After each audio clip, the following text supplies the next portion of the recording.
하나님 말씀 함께 보도록 하겠습니다. 우리가 기도의 첫날 함께 나눌 하나님 말씀은 누가복음 5장 3절부터 11절까지 말씀입니다. 누가복음 5장 3절부터 11절까지 말씀, 우리 다 같이 한 목소리로 말씀 함께 보도록 하겠습니다. 예수께서 한 배에 오르시니 그 배는 시몬의 배라. 육지에서 조금 떼기를 청하시고 앉으사 배에서 무리를 가르치시더니 말씀을 마치시고 시몬에게 이르시되 깊은 데로 가서 그물을 내려 고기를 잡으라. 시몬이 대답하여 이르되 선생님, 우리들이 밤이 새도록 수고하였으되 잡은 것이 없지만은 말씀에 의지하여 내가 그물을 내리리다 하고, 그렇게 하니 고기를 잡은 것이 심히 많아 그물이 찢어지는지라. 이에 다른 배에 있는 동무들에게 손짓하여 와서 도와달라 하니 그들이 와서 두 배의 채움에 잠기게 되었더라. 시몬 베드로가 이를 보고 예수의 무릎 아래에 엎드려 이르되 주여, 나를 떠나소서, 나는 죄인이로소이다 하니, 이는 자기 및 자기와 함께 있는 모든 사람이 고기 잡힌 것으로 말미암아 놀라고 세베대의 아들로서 시몬의 동업자인 야고보와 요한도 놀랐음이라. 예수께서 시몬에게 이르시되 무서워하지 말라. 이제 후로는 내가 사람을 취하리라 하시니, 그들이 배들을 육지에 대고 모든 것을 버려두고 예수를 따르니라. 아멘. 할렐루야. 이제 오늘부터 부활절 특별 기도회가 시작이 됐습니다. 이번 기도회 기간 동안 하나님의 특별한 은혜가 여러분들과 함께 하기를 바라며, 하나님이 여러분들에게 맡겨주신 그 소명을 깨달아 하나님을 사랑하는 그 자리에 다 다다르는 저와 여러분들 모두가 될 수 있기를 주님의 이름으로 축원해 드립니다. 제가 어렸을 때 강릉에 살았는데, 강릉은 밤에 별이 굉장히 많이 떴어요. 밤하늘을 보면요, 여기저기 수없이 많은 별들이 보였단 말이에요. 그 별들을 보면서 와, 저 별들은 어디에 있는 것이며 얼마나 크며, 왜냐하면 과학 시간에 여러 가지 행성이나 별들에 대해서 배우는데, 우리가 지금 보고 있는 그 별빛이 지금 당장 비춰지는 빛이 아니라 수없이 오랜 시간 전에 우리를 향해 쏟아져 온 그 빛이 우리에게 지금 보이는 거다라는 그런 이야기를 들으면서 우주는 얼마나 클지, 이 세상 가운데 나는 어떤 존재인지 이런 것에 대해서 그냥 한때 철없이 생각한 적이 있었는데, 이 광대한 우주를 생각하면요, 나라는 존재는 정말 작은 존재입니다. 하나님이 만드신 이 세상 안에서요, 나라는 존재가 차지하는 그 비중은 얼마나 될까요? 하나님이 만드신 이 지구라는 이 별 말고도 수없이 많은 별들이 있잖아요. 그 온 우주 천하 만물 그 가운데 나라는 존재는요, 아마 굉장히 작을 거예요. 정말 성경 속의 겨자씨가 정말 작은 거다라고 나오는데, 우주로 따지고 봤을 때는 그 겨자씨보다 작은 존재가 아마 나일 거예요. 그 큰 그 세상 속에서 나 하나쯤 사라진다라고 해서 무슨 일이 있을까요? 여러분들 미술관 같은 데 가보면 굉장히 큰 그림들이 이렇게 전시되어 있잖아요. 여러 가지 색깔들 가운데 뭔가 하나 점이 찍혀 있어요. 그림을 그린 작가는 거기에 찍힌 점을 알 수 있겠으나, 그 그림을 보는 사람은 거기에 찍힌 점 하나를 알아차릴 수 있을까요? 아마 쉽게 알아차리지 못할 거예요. 그 캔버스 안에 찍힌 그 점 하나보다 작은 나라는 존재가 이 세상에서 사라진다고 해도, 우리가 이 땅을 살아가면서 굉장히 아둥바둥 살아가지만 나 없으면 안 될 것처럼, 우리 가정에서 나 없으면 안 될 것처럼, 내가 일하는 곳에서 나 없으면 안 될 것처럼, 내가 없으면 큰일이라도 날 것처럼 그렇게 여기며 우리는 살아가지만, 사실 나 하나쯤 사라져도요, 누군가 조금 아쉬워하고 불편할 수는 있겠습니다만은 금방 그 자리가 다른 것들로 채워지고 다른 것들로 메워지고, 원래부터 내가 없었던 마냥 그렇게 삶을 살아가게 돼요. 그러니까 이렇게 우리 인생이라는 가치를 어떤 세상적인 가치로 보고 나면 우리의 존재 가치는 없는 겁니다. 우리는 그냥 무에 가까운 그런 존재들이에요. 그래서인지 모르겠지만 사람들은 살면서 나는 어떤 존재인가, 이렇게 내가 살아가는 것이 맞는 것인가라는 이러한 고민을 늘 안고 살아갈 수밖에 없어요. 그러나 우리가 우리의 가치를 평가할 때 가장 먼저 생각해야 될 것은 뭐냐면요, 우리는 어쩌다가 이 우주 가운데 생겨난, 지금 이 지구상에 인류가 대략 한 70억 명쯤 된다고 하는데, 어쩌다가 생겨난 70억 분의 1이 아니라 위대한 하나님의 그 계획하심 가운데 이 땅에 보내진, 내 삶의 자리에 보내진 하나님의 특별한 존재라는 것을 우리는 잊지 말아야 하는 것. 우리의 가치는 여기에서부터 시작하는 것. 하나님 만드신 큰 세상 속에서 나라는 존재는 정말 별 볼 일 없고 아무것도 아닌 것일 수 있지만, 하나님께서는 그런 별 볼 일 없는 나를 이 세상 가운데 특별한 존재로 만드시고 특별한 존재로 우리를 우리의 삶의 자리에 보내셨다라는 것. 하나님의 계획하심, 하나님의 이끄심 가운데 우리는 살아가기에 우리의 삶 가운데 우연이라는 것은 존재하지 않아요. 그래서 오늘 말씀의 제목도 내 삶은 우연히 존재하는 것이 아니다라고 정해봤는데, 우리의 삶은 결코 우연히 만들어지고 우연히 이루어지고 우연히 존재되는 그런 것이 아니에요. 제가 좋아하는 찬양 중에 나의 반석이신 하나님이라는 찬양이 있어요. 이 찬양의 가사가 나의 반석이신 하나님, 행하신 모든 것 완전하시네. 나의 생명 되신 하나님, 내게 행하신 일 찬양합니다. 신실하신 하나님, 실수가 없으신 좋으신 나의 주. 저는 특별히 이 후렴 가사가 참 좋은데, 우리 하나님 신실하신 하나님인데 실수가 없으신 하나님인 거예요. 우리 하나님은 실수가 없으신 하나님이시죠.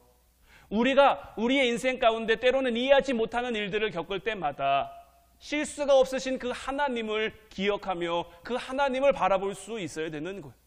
물론 우리의 삶이 힘들어지면, 우리의 삶이 때론 지쳐지면 주변 사람들을 보면서, 내게 일어난 일들을 보면서 정말 하나님이 실수가 없으신가라는 그런 의구심이 들 때도 있죠. 왜 하나님이 나에게 이 사람을 허락하셨을까? 왜 하나님 나에게 이 문제를 만나게 하셨을까? 왜 하나님 나에게 이 길을 걸어가게 하셨을까? 때로는 이 사람을 만나지 않았으면, 때로는 이 문제를 겪지 않았으면, 때로는 이 어려움 가운데 내가 처하지 않았으면 내 삶이 좀 더 나아지지 않았을까? 내 삶이 좀 더 낫지 않았을까? 내가 조금 더 하나님을 예배하며 하나님 영광 위에 살 수 있지 않았을까? 라는 의구심이 들 수도 있지만, 하나님이 실수가 없으시다라는 것은 지금 우리가 처해 있는 우리의 삶의 어떤 상황을 근거로 이야기하는 것이 아니라 우리의 모든 인생이 하나님의 크신 그 계획 가운데 하나님이 그려가시는 그 멋진 그림, 그 작품 속에 있다라는 것을 우리는 잊지 말아야 하는 것. 따라서 우리가 지금 존재하는 것, 지금 우리가 이 자리에서 살아가는 것, 그리고 앞으로 우리가 살아갈 그 삶의 방향까지 하나님의 정확하신, 실수가 없으신 그 하나님의 섭리하심 가운데 있는 것. 여러분, 기적이 뭘까요? 기적. 제가 한 목사님 설교를 통해서 기적에 대한 그 설교 내용을 들은 적이 있는데요, 그 목사님은 기적에 대해서 이렇게 표현하시더라고요. 기적은 지금의 현대 과학기술로는 이해할 수 없지만 미래의 과학기술로는 이해할 수 있는 거다라고 표현을 하시더라고요. 그러니까 이 말이 무슨 말이냐면요, 자, 지금 우리에게 비행기는 너무 익숙하죠. 맘만 먹으면 누구나 비행기를 탈 수 있죠. 근데 한 300년쯤 전으로 거슬러 돌아가 보면요, 300년 전 사람들에게 비행기는 어떤 존재일까요? 기적의 산물이죠. 우와, 사람이 어떻게 하늘을 날 수 있어? 그것도 보통 게 새처럼 가벼운 게 하늘을 나는 게 아니죠. 쇳덩어리잖아요. 비행기 얼마나 무거운지, 그 온통 다 쇳덩어리로 이루어져 있는데 그게 하늘을 날아가는 거예요. 그냥 날아만 갑니까? 수백 명 사람들 태우고 다니죠. 수없이 무거운 짐들 싣고 다니죠. 지금은 우리에게 너무 아무것도 아닌 너무 당연한 거지만 한 2, 300년 전만 해도 그건 말로 설명할 수 없는 그냥 기적인 거예요. 노아의 홍수 사건, 아니면 이스라엘 백성들이 홍해를 건넌 사건, 이 사건들은 어떨까요? 자, 이스라엘 백성들이 홍해를 건넜는데 지금은 신학자들 사이에서도 갑론을박이 많잖아요. 이들이 발라진 바다를 건넜다, 뭐 갈대숲을 건넜다, 뭐 이런저런 이야기들이 참 많은데 그냥 우리는 성경에 나와 있는 그대로 하나님이 바다를 가르셨다고 하니 바다가 갈라졌다. 그들이 그 갈라진 그 바다를 마른 땅처럼 마른 육지처럼 걸었다. 그러니 그렇게 가는 거죠. 근데 이것을 우리가 이해하고 받아들이는 건 사실 아니잖아요. 그냥 하나님의 말씀을 믿음으로 받아들이는 거죠. 그래서 이 홍해 사건 같은 이 홍해 사건을 가리켜 하나님의 역사하신 기적이라고 우리가 부르는 건데, 자, 이 홍해 사건이 우리의 관점에서는 기적이지만 하나님 관점에서는 어떨까요?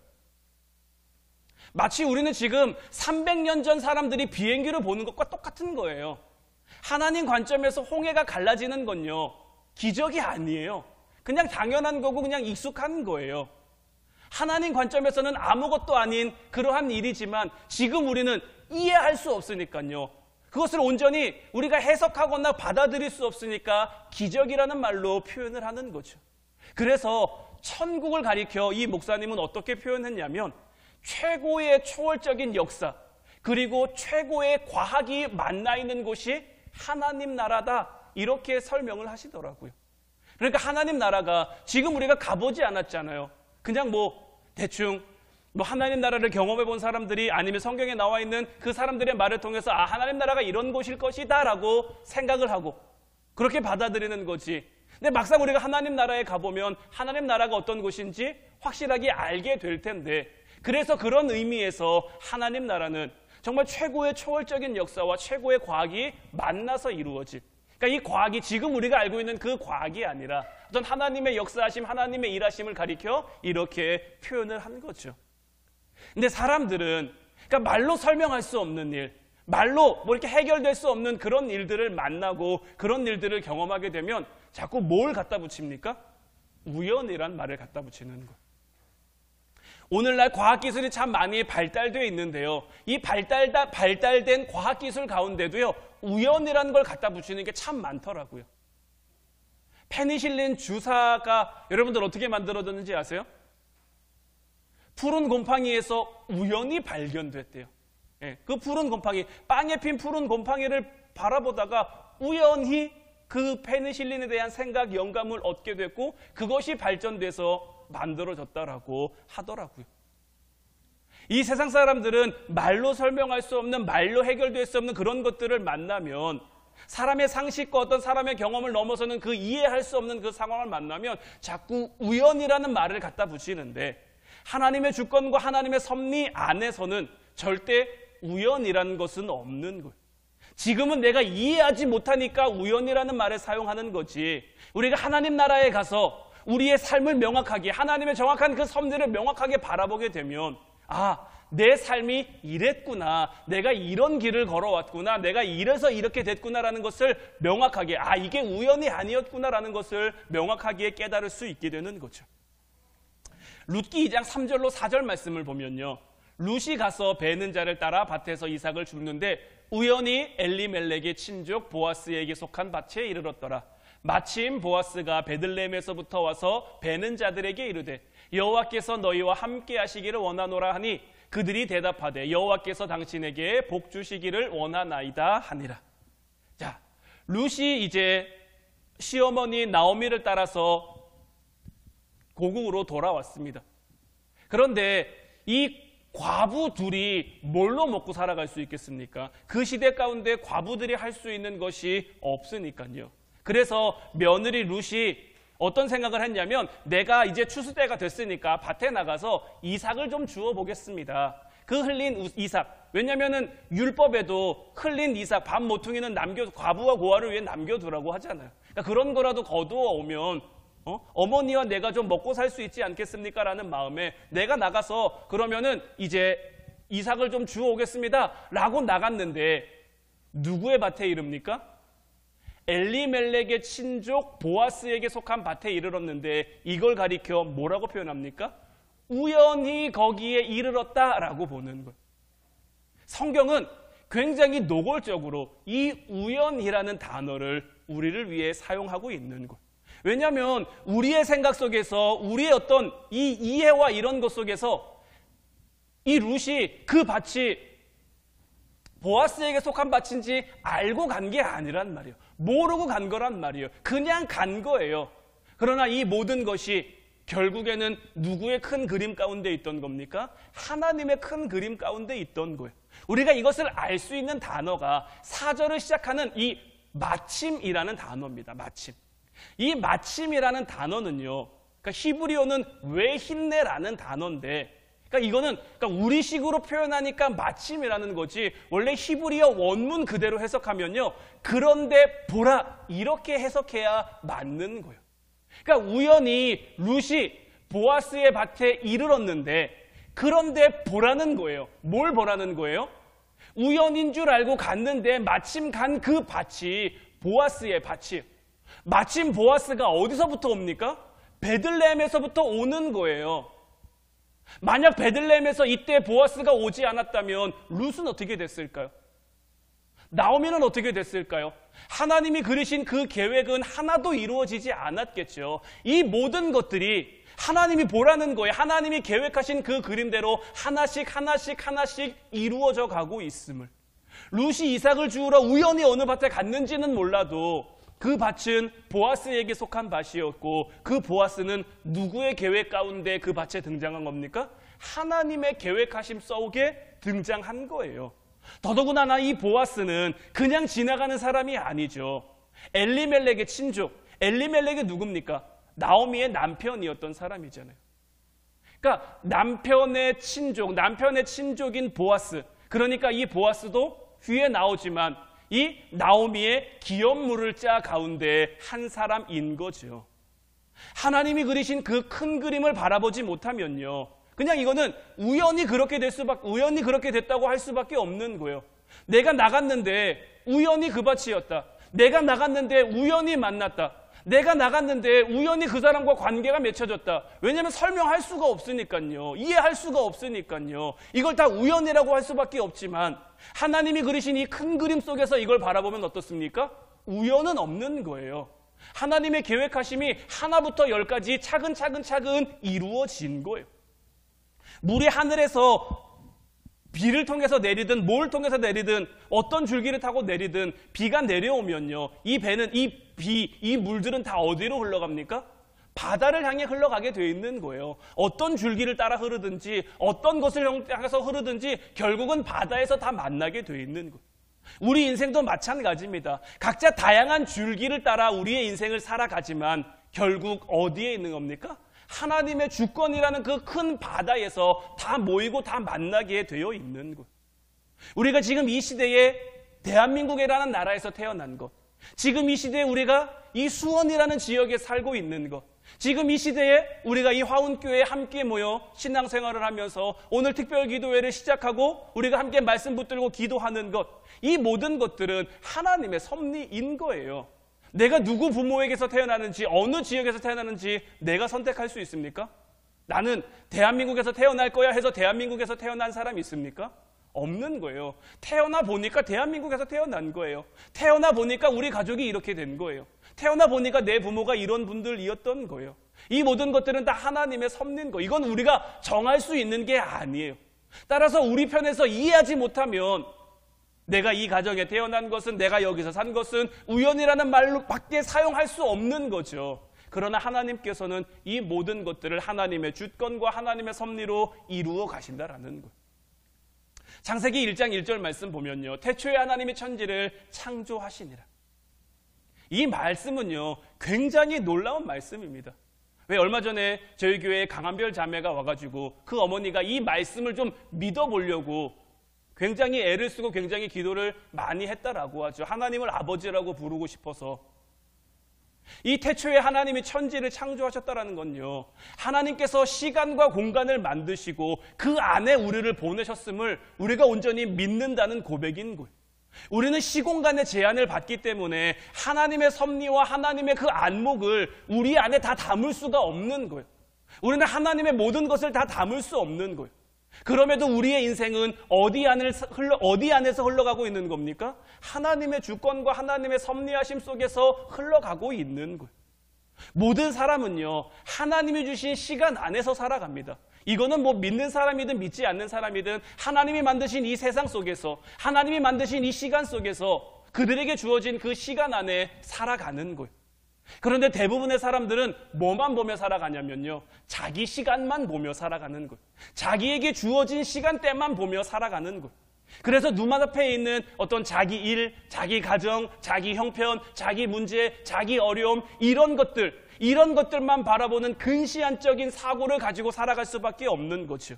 그런데 이런 삶이 결국 바라는 것은 뭡니까? 내가 무엇을 먹고, 내가 무엇을 마시고, 내가 무엇을 누릴까만 생각하고 그 현실에 충실한 삶을 살아갈 수밖에 없는 거죠. 시대가 달라지면서요, 서로 추구하는 것은 달라졌지만 결국 여기서, 이 세상은 여기서 벗어나지 못하는 거예요. 내가 무엇을 먹어야 되며, 내가 무엇을 입어야 되며, 내가 무엇을 누려야 되느냐. 여기에서 이 세상은 벗어날 수가 없는 거예요. 왜냐하면 자기에게 주어진 시간대만 바라보며 살아가고 있으니까요. 그러나 우리 하나님께서는 과거와 현재와 미래를 다스리시는 이 시간을 초월하신 분이죠.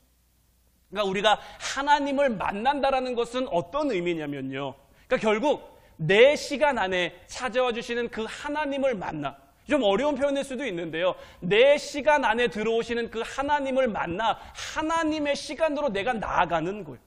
내 안목이, 내 시각이 달라지는 것을 의미하는 거예요. 그러니까 하나님께서 우리에게 어떤 소명을 주실 때요, 우리의 시간 안으로 직접 찾아오셔서 우리를 하나님의 시간 안으로 초청해 가시는 거예요.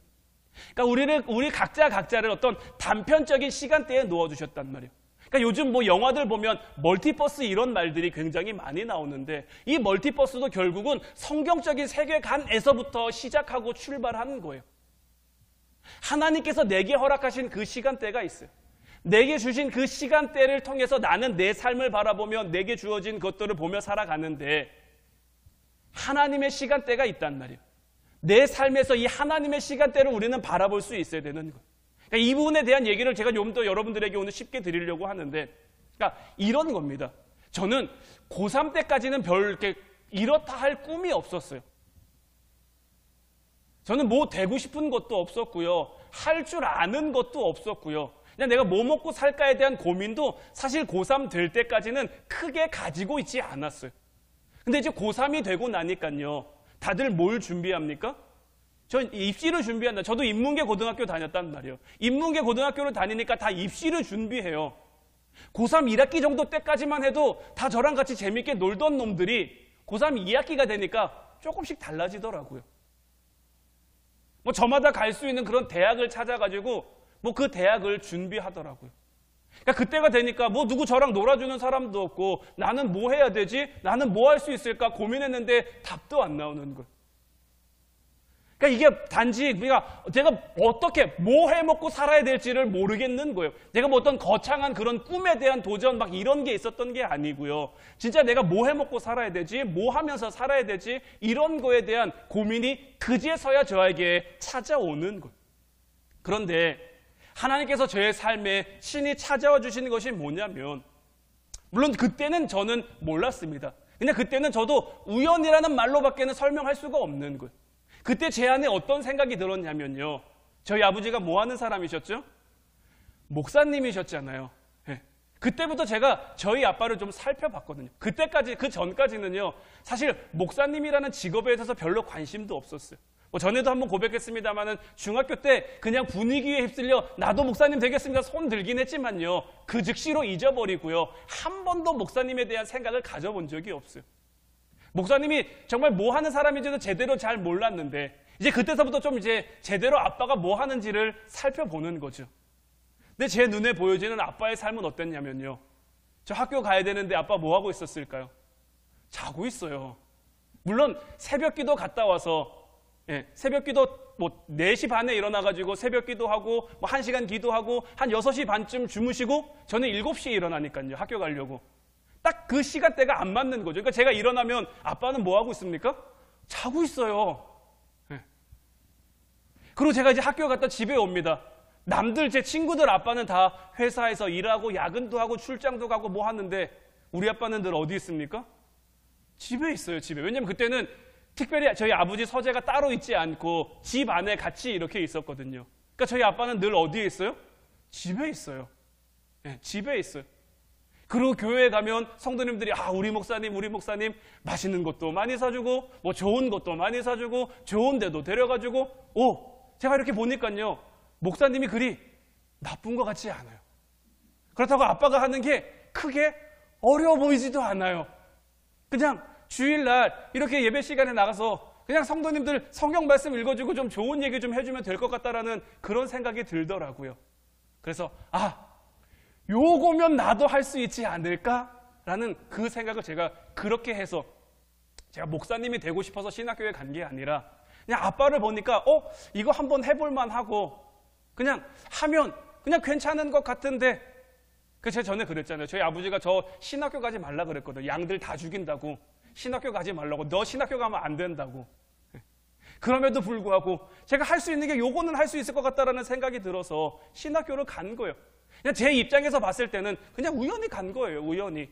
우연히 갔는데요, 우연은 없는 거죠. 하나님이 저를 만들어 가시고 하나님이 저를 연단해 가시고 제 안에 찾아오셔서 저를, 제 시간대에서 살고 있는 저를 하나님의 시간대로 초청해 주신 거예요. 만약에요, 하나님이 내 시간 속에서만 나를 만나주시고 내 시간 속에서 살아가는 내가 전부였으면요, 저는 여전히 먹고 사는 문제만 바라봤을 거예요. 제가 신학교를 다니다가 중간에 한번 때려치고 나가잖아요. 제가 생각했던 신학교의 모습과 너무 다르기도 했고요. 저희 아버지가 건강이 안 좋아지시는 그런 모습을 보면서요, 하나님이 살아계시면 어떻게 이럴 수 있을까? 제가 이제 신학교에 가면서 목사님이라는 직업에 대한 이해가 조금씩 들어오면서 목사님이 아무나 할 수 있는 것은 아니구나라는 이제 생각들을 이제 하게 됐단 말이에요. 그러면서 아빠를 바라보니까 되게 존경스럽더라고요. 정말 하나님에게 올인한 목회라는 그 생각이 저에게 들더라고요. 근데 하나님이 저희 아버지가 목회 좀 열심히 해보겠다는데, 하나님 좀 열심히 이렇게 해보겠다는데 건강을 안 주시는 거예요. 건강이 점점 나빠져요. 신장염을 앓다가 복막투석을 하게 됐고요. 신장 이식 수술을 받게 됐고요. 신장 이식 수술 받고 나서도요, 여러 번 부작용이 와갖고 여러 번 정말 진짜 저희 어머니가 저희들을 앉혀놓고 진지하게 이제 아빠가 우리랑 같이 못 살 수도 있겠다라는 얘기를 몇 차례나 하셨다니까요. 저희 아버지 정말 열심히 헌신적으로 목회하는데, 가정은 좀 소홀했을지 몰라도 목회는 진짜 그렇게 하셨는데, 뭐 딴 거 하겠다는 것도 아닌데 하나님이 이렇게 안 도와주신다라는 생각이 제 안에 있었던 거죠. 그래서 저는 나는 목회하지 말아야겠다. 그냥 나는 나가서 장사나 해야겠다. 그리고 또 때마침 그때 저한테 굉장히 좋은 만남, 좋은 사람들을 붙여주셔가지고요, 투자도 받고 돈도 이렇게 돼가지고 굉장히 장사도 잘 됐어요. 돈도 잘 벌었어요. 그러니까 잘 먹고 잘 살 수 있는 그 방법을 제가 찾은 거죠. 근데 여기서 하나님이 제 이런 시간에서만 찾아왔다면, 저는 그때 제가 다짐했던 것처럼 11조 많이 하는 장로 여기서 끝났을 수도 있어요. 제가 늘 바랬거든요. 나와서는 늘 바랬거든요. 교회는 사실 잘 못 나가고 있었어요. 노는 게 너무 좋아가지고요. 세상을 즐기는 게 너무 좋아가지고 교회는 못 나가고 있지만, 그래도 아버지가 목사고 내가 크리스찬이니까 내가 나중에 교회 나가게 되면 돈 잘 버니까 11조 많이 하는 장로가 돼서 목사님 많이 도와줘야지, 이렇게 생각했는데 하나님이 저를 위해 만들어 놓으신 그림은 그 그림의 모습이 아니었던 거죠. 그래서 하나님의 그 붙드심 가운데 하나님의 그 시간 속에 나를 발견하게 된 거예요. 하나님의 시간 속에 나를 발견한 게 어떤 모습이냐, 제가 늘 여러분들에게 고백하잖아요. 제가 딴 건 다 안 믿었는데 천국과 지옥에 대한 그 이상한 확신만 있어가지고 돈을 벌고 쓰는데도 무서워요. 왜냐하면 지옥 갈까 봐요. 좋은 거 먹는데, 좋은 거 있는데, 좋은 데 사는데 늘 마음속에 막연한 불안감이 있는 거예요. 지옥 갈까 봐. 그러니까 더 이상 이거는 내 삶이 아닌 거예요. 돈 많아도요, 진짜 소용없어요, 여러분들. 내 삶 안에 평안이 없으면, 기쁨이 없으면요, 아무런 소용이 없는 거예요. 그러니까 저는 그때서야 비로소 내 먹고 사는 문제를 넘어서 정말 내 삶을, 내 생명을, 내 모든 것을 주관하시는 그 하나님을, 그 하나님의 시간대 아래서 만난 거예요. 그러니까 이 부분을 좀 신학적으로 표현하면 크로노스와 카이로스라는 표현이 되는 거예요. 둘 다 시간을 나타내는 말인데요. 크로노스는요, 그냥 일반적으로 내가 살아가는 시간, 내게 주어진 삶을 가리켜 말하는 거예요. 그리고 이 카이로스라는 것은 뭐냐면요, 내 삶 가운데, 크로노스로 흘러가는 내 삶 가운데 하나님이 특별히 찾아와 주셔서 만나 주신 이 시간을 가리켜 카이로스라고 말하는 거예요. 그러니까 이 카이로스를 통해서 우리는 하나님의 간섭하심, 하나님의 만져주심, 하나님의 역사하심을 체험하게 되는 거예요. 그리고 이 크로노스를 넘어 카이로스로 변화되는 그것이 어떤 평범한 나의 삶, 어떤 평범한 나의 시간을 넘어서 하나님을 만나게 되는 것이고, 그 순간 우리는 하나님께서 주시는 그 놀라운 경험을 할 수 있게 되는 거예요. 오늘 본문 4절부터 6절까지 말씀을 통해서 이 부분을 조금 더 우리가 살펴보면, 자, 말씀을 마치시고 시몬에게 이르시되 깊은 데로 가서 그물을 내려 고기를 잡으라. 시몬이 대답하여 이르되 선생님, 우리들이 밤이 새도록 수고하였으되 잡은 것이 없지만은 말씀에 의지하여 내가 그물을 내리리이다 하고, 그렇게 하니 고기를 잡은 것이 심이 많아 그물이 찢어지는지라. 자, 베드로는요, 어부로서 물고기를 잡고 사는 굉장히 그냥 평범한 어부예요. 평범한 어부로 흘러가는 이 베드로의 이 크로노스 안에 예수님이 찾아오신 거죠. 이때 베드로는 뭐하고 있었습니까? 밤이 새도록 수고했는데 물고기를 한 마리도 잡지 못한 거예요. 그때 예수님께서 깊은 데 가서 그물을 내려라 했더니 그물이 찢어질 정도로 많은 고기를 잡게 됐단 말이에요. 그리고 나서 베드로의 고백이 어떻게 됩니까? 시몬 베드로가 이를 보고 예수의 무릎 아래에 엎드려 이르되 주여, 나를 떠나소서, 나는 죄인이로소이다 하니, 이는 자기 및 자기와 함께 있는 모든 사람이 고기 잡힌 것으로 말미암아 놀라고 세베대의 아들로서 시몬의 동업자인 야고보와 요한도 놀랐습니다. 예수께서 시몬에게 이르시되 무서워하지 말라. 이제후로는 내가 사람을 취하리라 하시니 그들이 배들을 육지에 대고 모든 것을 버려두고 예수를 따르니라. 자, 평범한 어부로 흘러가는 이 베드로의 크로노스 안에 예수님이 찾아와 주셨죠. 그리고 예수님이 베드로에게 카이로스를 경험하게 하셨단 말이에요. 여기서의 카이로스는 뭡니까? 밤이 새도록 수고했는데 물고기를 한 마리도 잡지 못했다가 그물이 찢어질 정도로 그 고기를 많이 잡은 거예요. 제가 전에도 한번 말씀드렸습니다마는, 자, 보통의 반응이라면 여기서 어떤 반응이 나와야 될까요? 밤새도록 물고기를 한 마리도 못 잡다가 그물이 찢어질 정도로 그 고기를 많이 잡았단 말이에요. 그럼 여기서 어떤 반응이 나오는 게 보통의 반응일까요?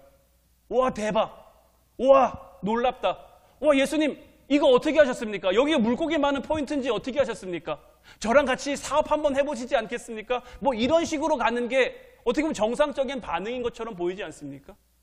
근데 여기 이 부분이 크로노스로 흘러가던 베드로의 카이로스라는 것을 알 수 있는 그 부분이 뭐냐면 이 베드로의 고백이에요. 베드로가 뭐라고 고백합니까? 예수의 무릎 아래에 엎드려 이르되 주여, 나를 떠나소서, 나는 죄인입니다. 전혀 이 문맥과 전혀 이 이야기와 상관없어 보이는 이 이야기가 베드로를 통해 나오는 거예요. 왜 이렇게 됩니까? 베드로의 시간 안에 예수님이 찾아오셨고요. 베드로는 이 예수님을 통해서 자기 삶의 어떤 시간대가 아니라 하나님이 만나주신 그 시간대를 본 거예요. 베드로의 시간대에서 하나님의 시간대로 그 시선이 옮겨가니까 내가 어떤 건지, 내가 어떤 존재를 깨닫게 된 거죠. 다른 사람들은 몰라요. 다른 사람들은 못 봐요. 그러니 9절 말씀에 뭘 얘기합니까? 자기 및 자기와 함께 있는 모든 사람은 뭘로 놀랍니까? 고기 많이 잡힌 걸로 놀라는 거예요. 근데 베드로는 뭘로 놀랍니까? 아, 예수님 앞에 나는 죄인인데, 하나님 앞에 나는 죄인인데, 이렇게 상반된 반응. 평범한 시간 속에 예수님이 찾아오셔서 하나님의 시간대를 바라보게 하시니까 이런 역사가 나타나게 되는 거죠. 그리고 나서 이제 하나님의 시간대를 바라보며 베드로는 어떻게 됩니까?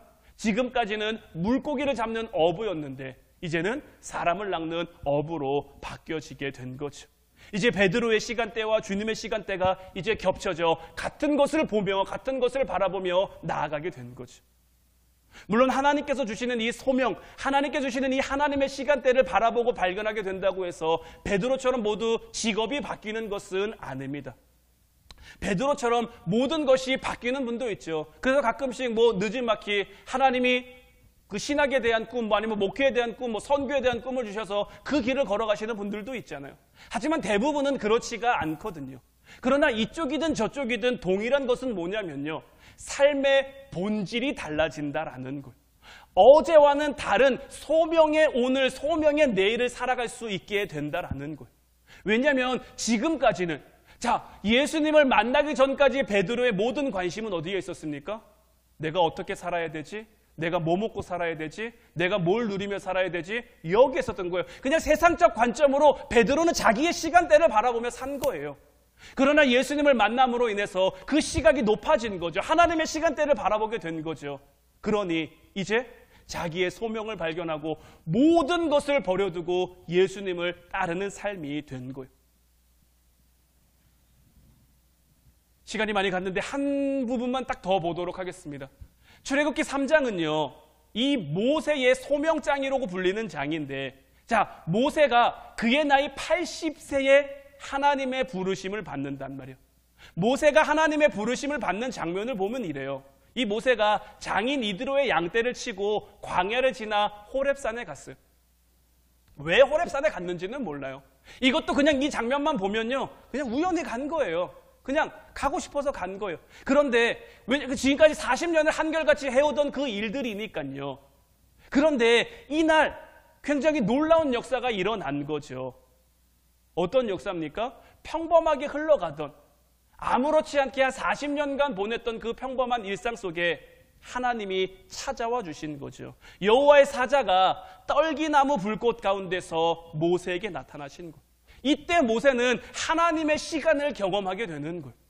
3절 4절 말씀만 보면, 이에 모세가 이르되 내가 돌이켜 가서 이 큰 광경을 보리라. 떨기나무가 어찌하여 타지 아니하는고 하니, 그때에 여호와께서 그가 보려고 돌이켜 오는 것을 보신지라. 하나님이 떨기나무 가운데서 그를 불러 이르시되 모세야 모세야 하시매 그가 이르되 내가 여기 있나이다. 모세는 우연히 그곳을 갔을지 몰라도 하나님께서 모세의 시간대에 찾아와 주셨고, 모세는 이제 어떻게 됩니까? 장인 이드로의 양을 치는 목자에서 이스라엘의 목자로 그 삶의 본질이 달라지는 거예요. 그가 양을 칠 때 사용하던 그 지팡이가 이제 뭐가 됩니까? 하나님의 인도하심, 하나님의 함께하심, 하나님의 역사하심을 나타내는 그 지팡이가 된 거예요. 여러분들은 어떤 하루하루를 살아가고 계십니까? 여러분들은 어떤 하루하루의 삶을 보내고 계십니까? 그저 우연히 여러분들의 삶을 살아가고 계신다고 여러분들은 생각하십니까? 바라기는 이제 이번 기도회가 정말 여러분들의 시간대, 그냥 평범해 보이는 여러분들의 시간대에 찾아와 주시는 그 하나님을 만날 수 있는 시간이 될 수 있기를 주님의 이름으로 축원해 드립니다. 또한 거기서 끝이 아니라 이제 우리의 시간대에서 하나님의 시간대를 바라보므로 이번 기도회의 주제가 결국 소명은 주님을 사랑하는 거다인데, 우리에게 주신 그 소명이 무엇인지를 깨달아, 하나님이 우리에게 원하시는 그 삶의 본질이 무엇인지를 깨달아 하나님의 초대에, 하나님의 부르심에 응답할 수 있는, 순종할 수 있는 저와 여러분들 되시기를 주님의 이름으로 축원해 드립니다. 이제 우리 같이 찬양하고 기도하기를 원하는데, 오늘 이 시간에는 나의 반석이신 하나님, 이 찬양 함께 고백했으면 좋겠어요. 신실하신 하나님, 실수가 없으신 그 하나님을 우리가 함께 고백하고 주님을 부르며 기도할 때 주님의 그 시간으로 우리를 초대해 주실 줄로 믿습니다. 우리 같이 찬양하고 기도하겠습니다.